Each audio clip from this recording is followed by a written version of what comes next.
G'day, if you're here to find out what the F1 drivers drove to the recent Qatar Grand Prix, you're in the right place. Chevys, Mercs, Maseratis and more in just a moment.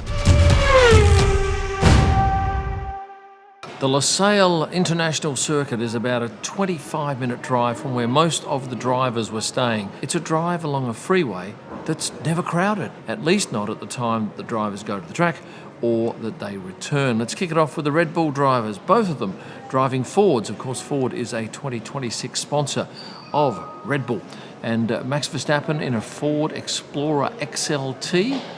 Starting price for these around $38,000. And this was the first SUV to feature a center console airbag, providing additional protection for front seat occupants. His teammate Sergio Perez was in a Ford Bronco Big Bend. I did a bit of off-road driving in a Bronco going back to Bahrain, and I love this car. In fact, it reminds me of my FJ Cruiser that I have in Lancelot. And if I go back to last race in Las Vegas, both of the drivers were driving F-150s.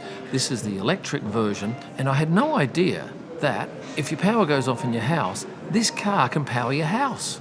I'm not sure for how long, but it could get you out of a bind. Now, I've got a big generator at my home for when the power goes off, but I guess it would be pretty handy to have a vehicle that was also able to provide emergency power. Next up, this man, Kevin Magnussen, driving a Grand Wagoneer. And I'm told that this features the industry's first Macintosh audio system with, get this, 23 speakers. Now, I wonder whether Kevin was listening to a Danish band, someone like an Aqua, perhaps Barbie Girl. Nico Hulkenberg in his second last race for Haas was also in the exact same type of vehicle. And next year Nico goes to Audi, so forget driving this sort of thing. He'll be driving exclusively, I imagine, Audis. And where did Nico get his car from? F42. F42 provides VIP ground services, and nobody does it better. They provide exceptional service for a wide range of industries and global sporting events like Formula One. And I've had the privilege of experiencing their service firsthand, and I can't stress enough how incredible and time efficient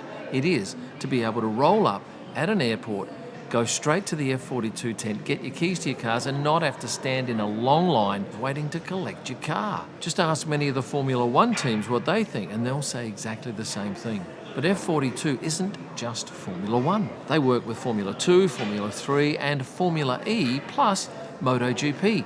And now they've expanded their expertise to the media and entertainment industries. Whether it's a TV crew, a production team or a corporate group, F42 has the logistics down to a science. Their services are designed for everyone from small corporate events to massive sporting spectacles. Visit their new website, f42travel.co.uk, and see how they're revolutionising travel and event logistics. Let's move on to the Alpine drivers, or one of which who is not an Alpine driver anymore, Esteban Ocon. Of course, the team let him go. He won't be racing here where I'm sitting now, opposite the Abu Dhabi circuit. In place of him will be Jack Doohan. But let's go back to Esteban's car. It was a Chevy Tahoe, the exact same car that Pierre Gasly, his teammate, was driving. And you know what? I've gone back through my list of cars and scooters for these two drivers throughout the year, and they never differ. It's as if there's an agreement in place that they both have to be driving the same car. I wonder what's going on there. And if we go back to last race in Las Vegas, both of them came in on scooters, because their hotel, I think they were definitely staying at the Venetian because that was an Alpine sponsor, was probably in the order of just over a kilometre away. It was far quicker, and I'm talking by about an hour, to take a scooter to the track, the 1 kilometre, than it would have been to drive. And have a look how Esteban's car was parked on 2 days, not in the spot, near the spot. And that driver's car park is not too far from the swipe gates. There's a walk of about probably 60 metres from one to the other, and all of the drivers had to come through this security checkpoint to get through. And get this, you couldn't take certain bottles of water into the track. Why? Because they had a water sponsor, and if you wanted to take your own water in and it had a competing brand label on, they took the brand label off. Isn't that amazing?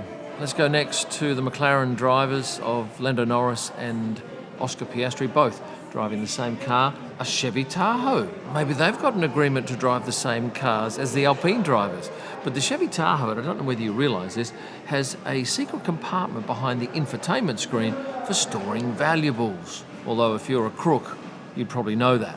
Were the Ferrari drivers driving Ferraris? No, they were not, and I'll get to them in just a moment. But first up, let's go to Valtteri Bottas and Zhou Guanyu. Stake F1 kick team Sauber, finishing up at the end of the year, both of those.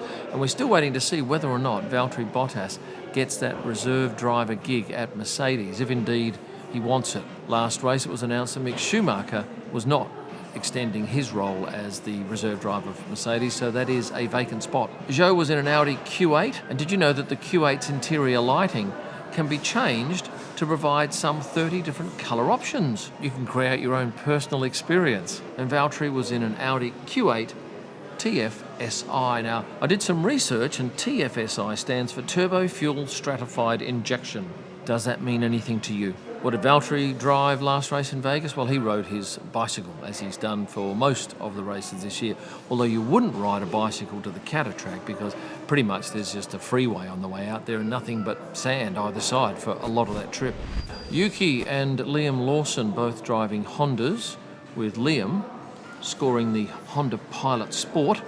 And that has an optional cabin talk system which allows the driver to communicate with the passengers through the rear speakers, while Yuki's Civic Sport features an active sound control system enhancing the engine sound inside the cabin for a sportier feel. Now let's get on to the Ferrari drivers, not driving Ferraris, but instead Maserati Levantes, both of the drivers.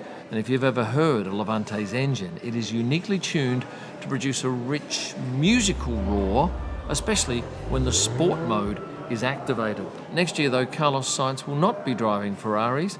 I imagine he'll be going back to something like what Alex Albon's driving or Franco Colapinto, and on the weekend Alex was in an Audi A640 TFSI, as was his teammate Franco Colapinto. Two teams to go now. Let's look at Aston Martin.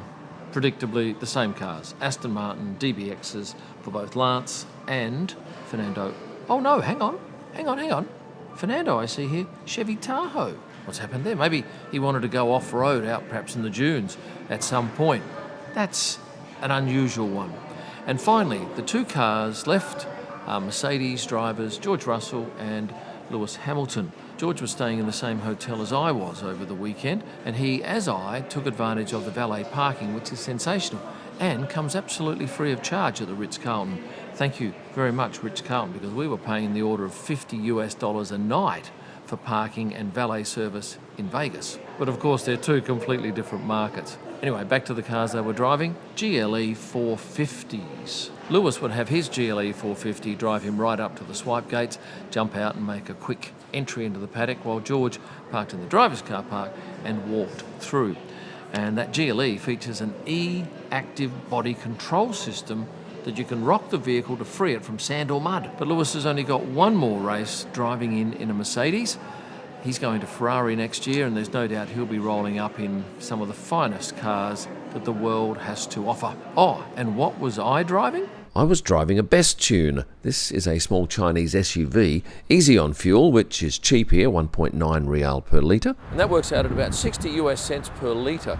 Pretty darn good value here, but not the cheapest. That's always in Bahrain. That's what all 20 drivers were driving, plus my car. Trust you've enjoyed this video. We have one final Drivers Drove video from Abu Dhabi coming up next week, and I hope you'll be tuning in for that. Now, before you go, if you're not subscribed, here's your chance to remedy that situation, and at the very least, please hit the like button. And for a whole lot of extra content, merchandise and stuff, look there. Thanks for watching, and stay passionate. I can't find what I've written. Hang on. Great, solve that problem.